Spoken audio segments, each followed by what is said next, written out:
You mentioned that your father wrote memoirs as well that you translated. Right. When my father died when he was 84, and when he was in his 70s, I started interviewing him about his early life. I wanted my kids and my grandchildren and their kids to get a sense of what life was like then. And so over the years, we tried various means of communication. I would ask him questions that didn't work too well. Finally, he just started writing in Yiddish. And he would do a chapter.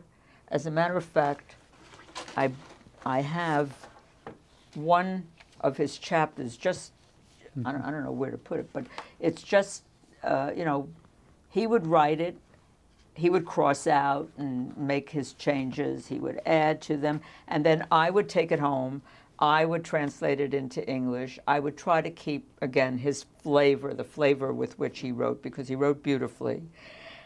And he managed to write 11 chapters about the family, about the town, about the occupation by the Germans, about the various things upheavals that happened, about his finding work, the kind of work that he did.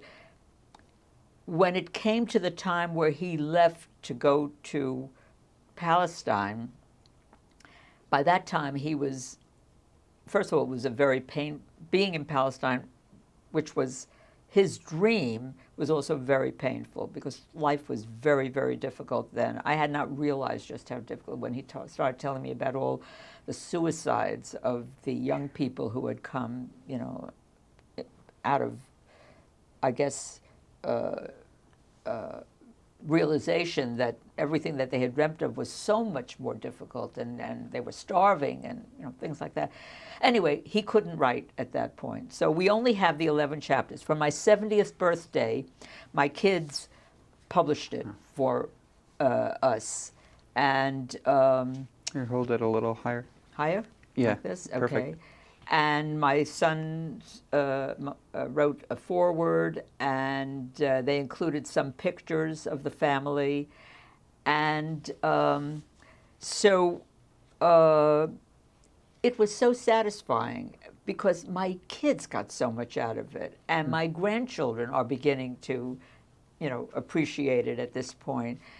And so to me, it was just the most important thing I could have done. So I figured I should try to do, that's one of the impetuses, for me to try to get some of my earlier memories, even, as I say, even though it's far more similar to my kids in the sense that I was born in America, nevertheless, it's also going to be very exotic for them. And so, but this was, at our 50th anniversary, we had a great big family reunion of about 100 people. Mostly related to us, and we gave everybody a copy of the book so that all my cousins and their children can have these too.